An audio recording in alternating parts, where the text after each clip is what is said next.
right, I am back, ready to read to you chapter, I think it's 10. I know I need a bookmark. Eva, where are you? I need a bookmark. Remember how you made that one for me? Yep, I have it in my poetry book. Need another one. All right, chapter 10 is called Proof. We hung back as far as we could, while still keeping an eye on the girl with bangs. She crossed the street, turned right, then walked up a stone pathway and disappeared into a yellow house. I wrote the address in my journal. Lake 41, Lakeview Road. She knows something, Mila said. All we need now is proof. I was surprised. What makes you so sure? I asked. Mila nodded, grim and determined. She made a mistake, Mila said. She told us too much. When people lie, sometimes they say more than they need to. Do you remember what she said when I told her we lost Rags? She said she was at the mall all day, I answered. Mila corrected me. She also said, and I definitely wasn't in the park on Sunday.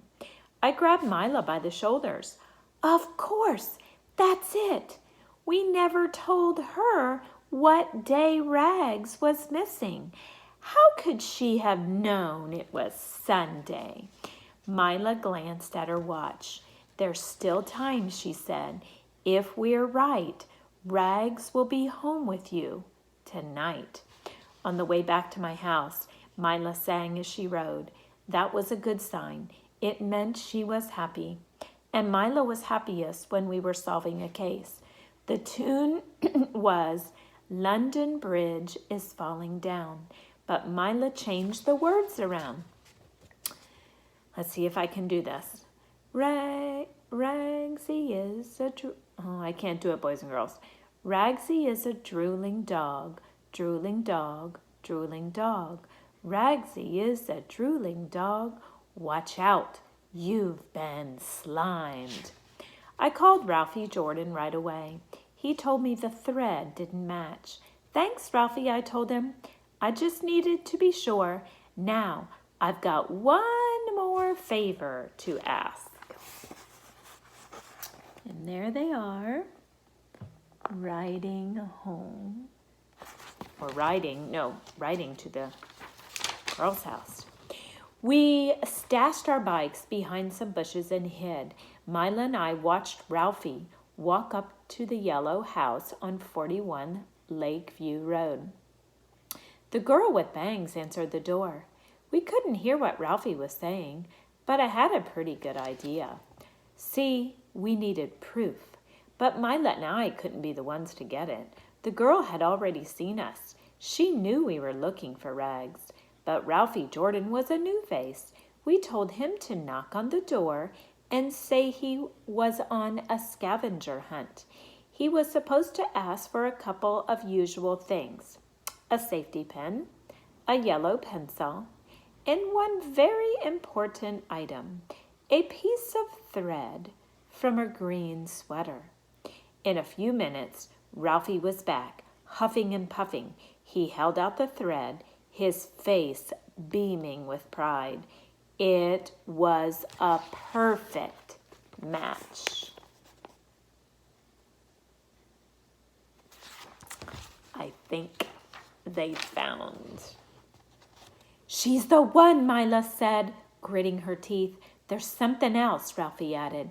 When I knocked on the door, I heard barking. What kind of barking? I asked. Ralphie made a face. I don't know, just barking. Think, Ralphie, I said. Was it a yip yap type of bark or more of a woof woof? Ralphie told me it was more of a woof woof type bark. I stood up. Wait here. I'm going to get Rags. Alone? Mila asked. He's my dog, I answered. My responsibility. I'm going alone. All right, boys and girls, you'll have to stay tuned to tomorrow for chapter 11, and it's called Family Reunion. Now, that kind of gives it away. All right, poetry. Sneaky Sue. I am standing by this lamppost on the watch for Sneaky Sue. If I do not see her shortly, we are finished, we are through. Our private game of hide-and-seek began a month ago. So far I haven't found her, though I've hunted high and low. I started out by scouting every building on the block. I checked inside our clubhouse and behind our special rock. I rummaged through the bushes, but I couldn't find a clue. I climbed a tree for nothing, not a sign of Sneaky Sue. I covered every corner of the lot where little grows. I peered into the garbage cans and had to hold my nose. Ooh. I searched the haunted cellar where I'd never been before. It made me sort of nervous. I heard murmurs on the floor. I poked through every alley and I peeked in every nook. I have gotten quite disgusted, for there's nowhere left to look. So I'm standing by this lamppost in our game of hide-and-seek. Sneaky Sue, come out of hiding. I will wait just one more week. And there he is, plugging his nose. All right, so boys and girls, answers for today's work. All right, make sure you have your work. Make sure you have your crayons all ready. All right, so the very first, I'm going to do math. So the very first page of math, well, I couldn't really tell you what you found, but I found some things around my house. So I found some things, 3 centimeters, okay? So I found a button. I found a little eraser that we have, and then a meter long. Well, I have a shelf that's kind of a meter, and then I also found my whiteboard here that's about a meter too. All right, then on page 724, I hope you matched the paper clip to 1 centimeter, because the arrows were going this way, and a centimeter is only about 1 centimeter wide. Then the truck, I hope you matched it to about 10 meters. Yes, trucks are very long. The table, how wide that was, I hope you said that was about 1 meter. And the crayon, about 10 centimeters. On the next page, 725, I can't tell you how you should have filled in your chart for your measurements, but I can tell you your tools. So the eraser, I hope you used a ruler. For your window, I hope you used your meter stick, which is your yarn. For the pen, I hope you used a ruler. And for the desk, I hope you used your meter stick, which was your piece of yarn. Number 9, you may have answered it 2 ways. You may have said that the fence was 5 meters, but if you really thought about it, you may have said that the fence was 6 meters, because there was a little twist to this one. It said that Tom is using a meter stick and he's measuring the length of his fence. And it says he moves the meter stick 5 times. Well, when you lay the meter stick down the first time, that's 1 meter. But then you're going to pick it up and you're going to move it. You're going to move it once. So now that's 2 meters. Then you're going to move it twice. Now that's 3 meters. You're going to move it again 3 times. That's 4 meters. Then you're going to move it a 4th time. That's 5 meters.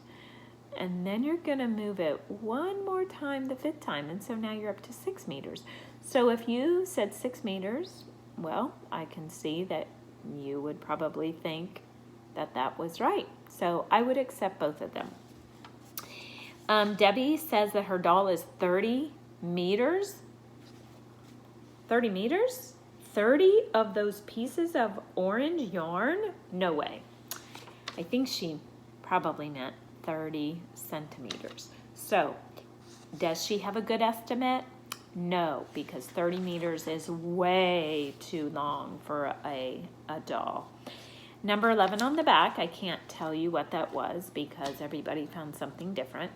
Number 12, I hope you circled the couch. A couch is about 2 meters long. Number 13, it said to get your centimeter cube and draw me a 5 centimeter ruler. Well, if you used your little cube 5 times, you should have ended up with a line about that long. Okay? And number 14, it says, which lines are at least, that was a clue heard right there, at least 6 centimeters long. Well, the green one is at least 6 centimeters. And the blue one, boys and girls, is also at least 6 centimeters. Because the red one isn't even 6. And the purple one is not even 6. But the green and the blue are at least 6 centimeters. That's kind of a play on some vocabulary words there. All right, so your frogs and toads. Question 1 said, what is true only of frogs? Well, there's a lot of answers for that one. I will tell you what they are. Only frogs have their bodies change into a frog. Only frogs go back and forth from land to water. Only frogs have moist and smooth skin. Only frogs have a thin body. Frogs have webbed feet.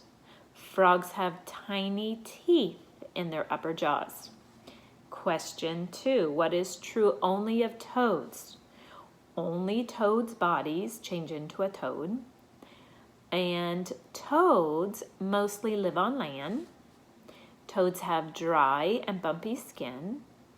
They have a plump body. They have separated toes on their feet, not webbed feet like a frog. I hope I said that. If I didn't, well, I forgot that. Toads do not have teeth. Toads have a special gland behind their eyes that's filled with poison. So because of that, they can squirt that poison.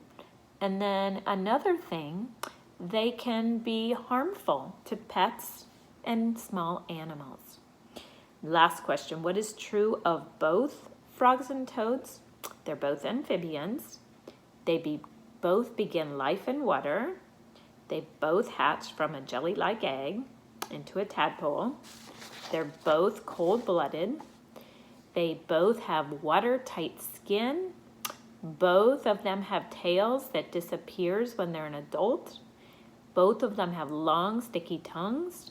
And both of them eat bugs, worms, slugs, tiny fish, small animals, and they both swallow their food whole. So, I hope you found some of those answers. I hope you didn't just put one for each because there was many.